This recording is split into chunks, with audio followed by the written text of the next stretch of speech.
Hello, everyone. Welcome to the first episode of Unlocking the Bible. So, today we're gonna take a look at Genesis 1 and verse 1. We're gonna decode the Bible today according to the Zoharic interpretation. So, in the Zohar, it says, Bereshit bara Elohim et hamayim ve'et haaretz. In the classical Jewish mystical tradition, the Zohar, often ascribed to Rabbi Simon bar Yochai, but compiled in the late 13th century, provides a profound reading of the Torah, unveiling hidden layers of meaning encoded in its words and letters. When the Zohar turns its attention to the very first verse of the Torah, Genesis 1 verse 1, it embarks on an expansive and richly symbolic discussion, integrating cosmic structure, divine emanation, and the soul's relationship to the infinite. Below is a detailed exploration of how the Zohar interprets this verse, touching on key mystical concepts such as the Ein Sof, or known as the infinite, the Sephirot, and the creative flow through the divine names.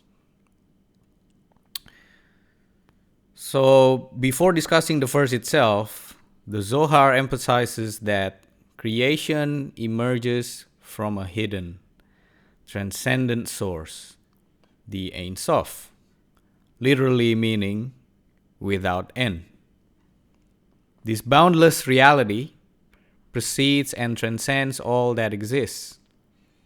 The very act of creation is described as an emanation or contraction that allows God's infinite light to become expressed in finite form.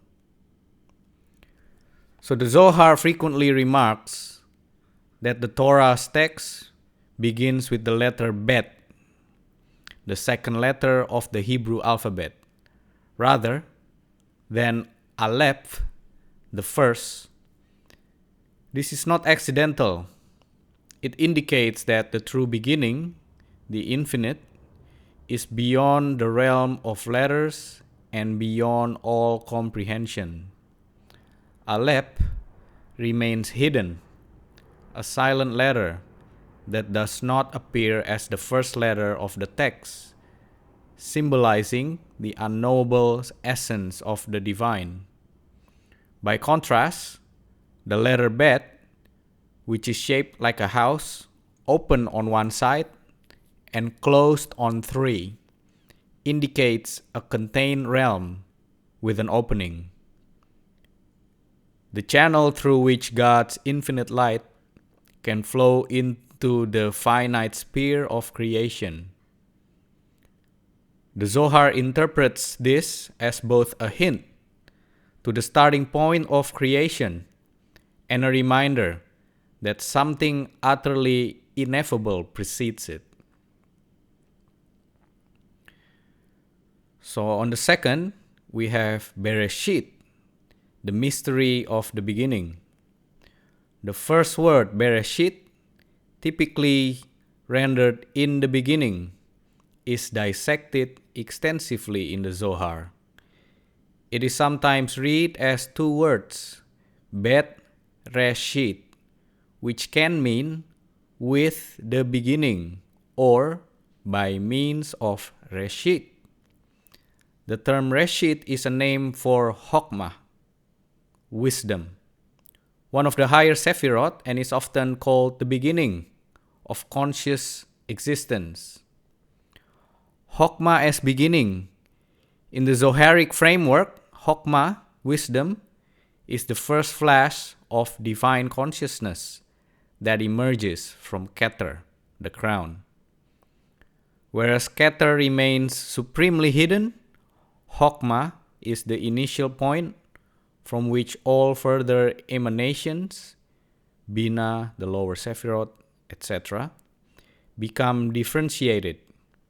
Thus, Bereshit can be interpreted as with wisdom, God created. implying that the entire cosmos is shaped according to a blueprint of divine wisdom. So Torah as archetype. The Zohar often teaches that God looked into the Torah and created the world. In essence, the Torah is the archetypal plan. Bereshit thus alludes to the fact that the world is brought forth according to a pattern or beginning principle. This blueprint is not a mere text, but a living spiritual matrix, which explains why each word and the letter in the Torah is replete with creative power. So the third one is Bara Elohim, the divine name and the act of creation. The phrase Bara Elohim means God created.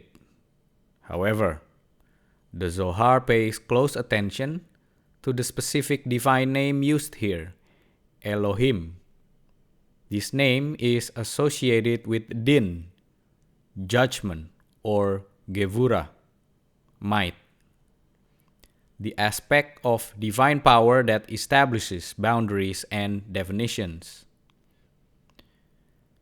So it's first one we can see that it is a constriction and formation, since creation must be a process of limitation, confining infinite light into finite vessels.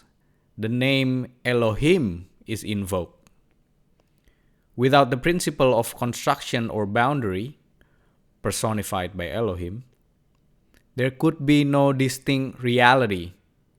All would be lost in the infinite expanse of unmanifested light. So it's plurality within oneness.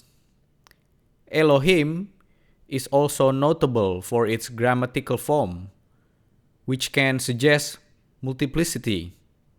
It can literally look like a plural in Hebrew.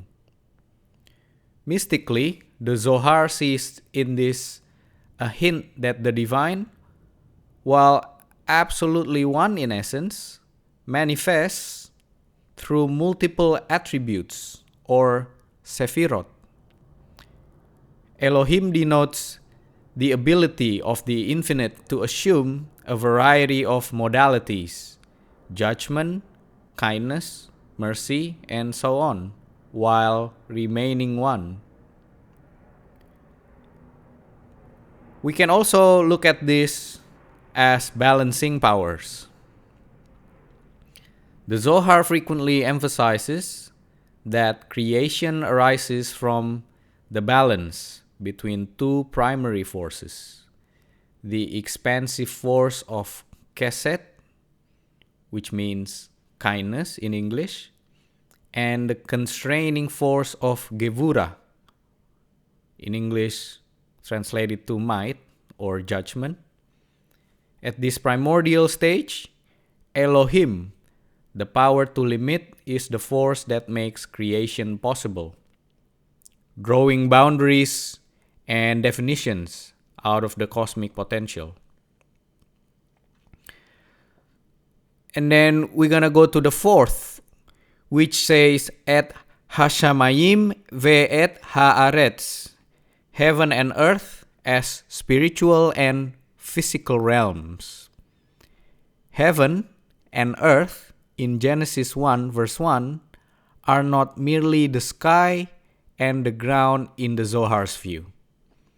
Instead, they represent the entirety of the spiritual and physical dimensions of existence. Heaven symbolizes the higher realms, the upper worlds, and the more subtle planes of reality. In Kabbalistic language, it includes the array of Sephirot and the angelic domains, essentially all that is intangible yet filled with spiritual energy. Earth refers to the lower, more physical realms, culminating in the plane we inhabit. Earthly existence is marked by limitation, division, and the constant interplay of life and death. However, because this lower realm is also created in the beginning, it too is derived from a divine spark. The Zohar underscores that both the spiritual and the physical are products of the same divine act. They are two poles of the same reality. Heaven and earth are joined by the phrase et ve'et, an indication that nothing is left outside the cosmic plan. Each letter, including the seemingly minor et, the direct object marker in Hebrew, is revered in the Zohar for its spiritual significance. Sometimes, the Zohar interprets et hashamayim to imply the entirety of that domain, from its loftiest spiritual heights to its more accessible elements, and et haaretz to imply every stratum of physical reality, all included in God's creative decree. So on the fifth letter, we have Bet, a house for creation. Returning to the letter Bet, the Zohar dedicates extended passages to interpret its form. First one, enclosure with an opening. Bet is shaped like three walls enclosing a space with one side open. This suggests the act of creation as a house, or in Hebrew called bayit, made from the Shekinah, the indwelling presence of God, to reside in. The open side reveals that creation is not a closed system. Rather, it must be continuously infused with divine light.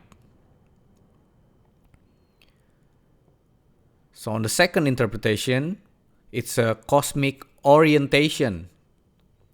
The letter's orientation invites us to look forward, to proceed into the text. The Zohar sees in these the notion that creation moves us from hidden beginnings to further revelation.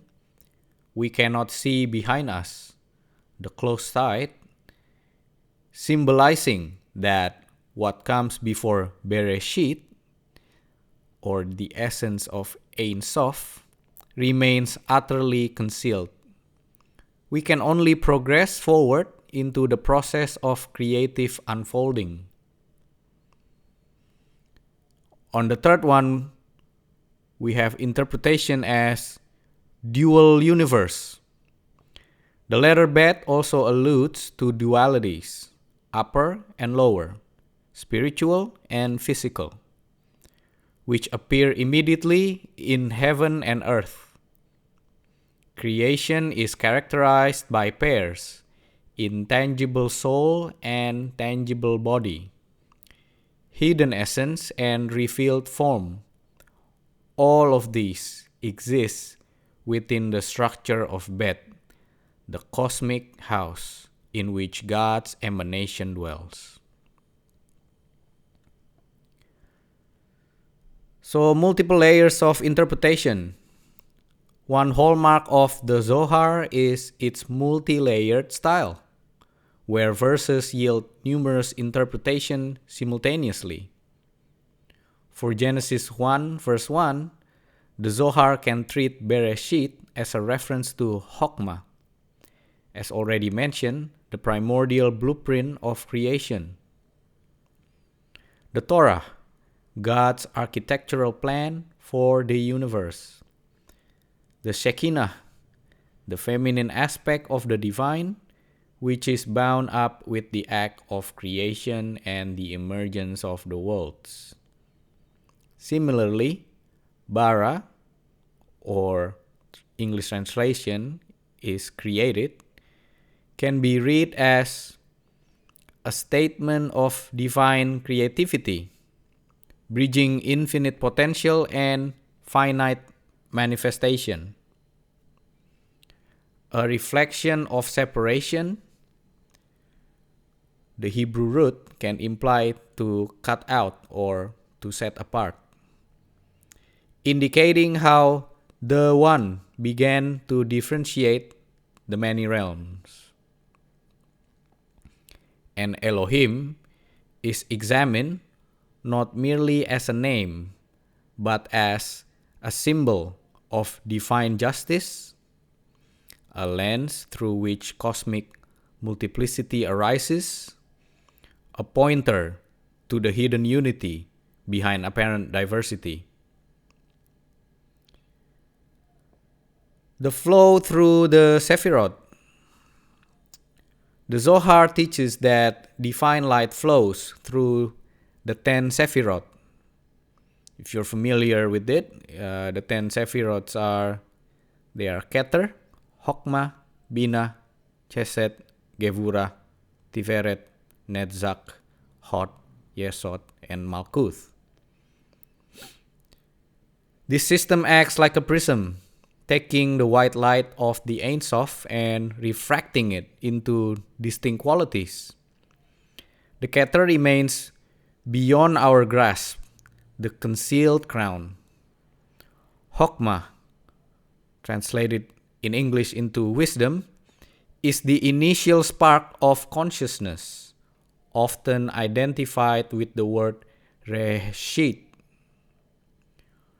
And then we have Bina, understanding, unfolds Chokmah's point into structured concepts. From there, the subsequent Sephirot shape reality in the realms of emotion, will, and manifestation. In Genesis 1, verse 1, the entire chain is implied. The beginning is Chokmah. Elohim is often associated with Bina and Gevurah, the capacity to define and judge heaven and earth, includes the final Malkuth, representing the earthly material domain. Thus, the verse is a comprehensive introduction to how the Ein Sof's infinite light descends step by step until it forms both the higher, subtler realities, heaven, and the lower material domain, earth. Then we have the union of Shekinah and the Holy One. A recurring theme in the Zohar is the union of the Holy One, or Kudsha Brikhu, and the Shekinah, divine presence. In Genesis 1 verse 1, the text says that God created the Holy One in synergy with His Shekinah, the heavens and the earth. The Zohar will often see this as a cosmic act of unification. The bridging of upper spirituality, reality, and lower manifest reality so that all creation is ultimately suffused with holiness. The creation narrative in the Zohar is thus not a cold or mechanical process. It is thoroughly relational and dynamic. Each act of creation is an outpouring of divine love and wisdom, binding the feminine and masculine aspects of divinity, opening channels of blessing from the highest realms down into the physical world. The role of humanity in perpetuating creation.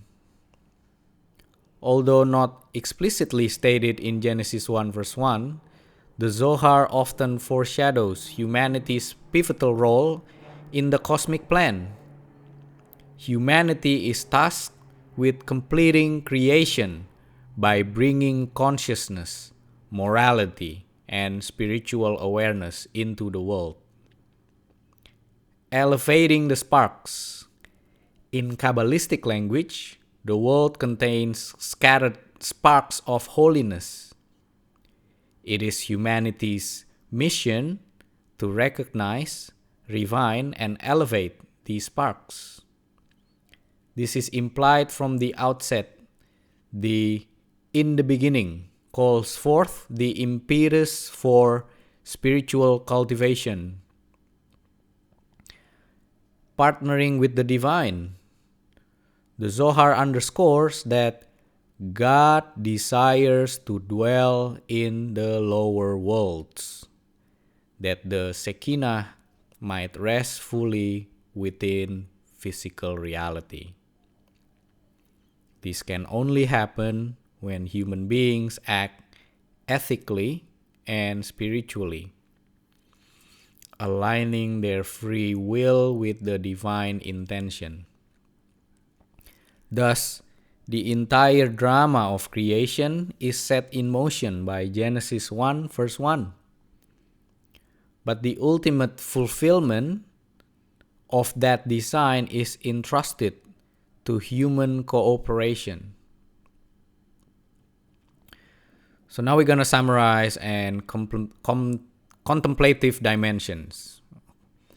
The Zohar reading of Genesis 1 verse 1 is multifaceted and inexhaustible.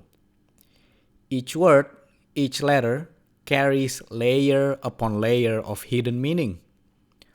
From the interplay of Ein Sof and the Sephirot to the shapes of the letters themselves, taken as a whole, we can distill several overarching themes. Hidden beginning. Creation arises from unknowable, Ein Sof, hinted at by the silent Aleph that precedes the letter Bet. Then we have divine wisdom, Bereshit, equates with Chokmah, pointing to a cosmic intelligence underlying every aspect of being. We have Elohim and limitation. The name Elohim represents the power to shape and define, making distinct creation possible. Spiritual physical continuum. Heaven and earth symbolize the unity of all realms, woven together by divine light. Union of opposites. Through creation, the Holy One, or we can say the masculine principle, unites with the Shekinah, the feminine principle, ensuring cosmic harmony. And then last one, we have human partnership. The ultimate completion of creation depends on humanity's actions, bridging the upper and lower worlds. From the Zohar's perspective, Genesis 1 verse 1 is not just a statement of historical fact. It is a living, dynamic invitation to contemplate the ongoing process of creation. In each moment, the flow from Bereshit continues, reanimating the cosmos anew. Readers and practitioners of Kabbalah thus approach this verse as a profound meditation, opening their minds to the emanations of Chokmah, attuning their hearts to the presence of Shekinah, and seeking to unite heaven and earth through righteous action and spiritual devotion. In summary, the Zohar reveals that the most basic biblical verse is infinitely rich in mystery. It encodes the fundamental blueprint of reality, unveiling how The infinite contracts and reveals itself within finite existence, how dualities of heaven and earth, male and female, hidden and revealed, are all integral to the divine tapestry. So to study Genesis 1 verse 1 according to the Zohar is to glimpse that tapestry in its very first threads, recognizing that the entire creation is a revelation of love, wisdom, and holiness poured forth from the source of all being. Thank you everyone, be blessed. I will see you in the next episode.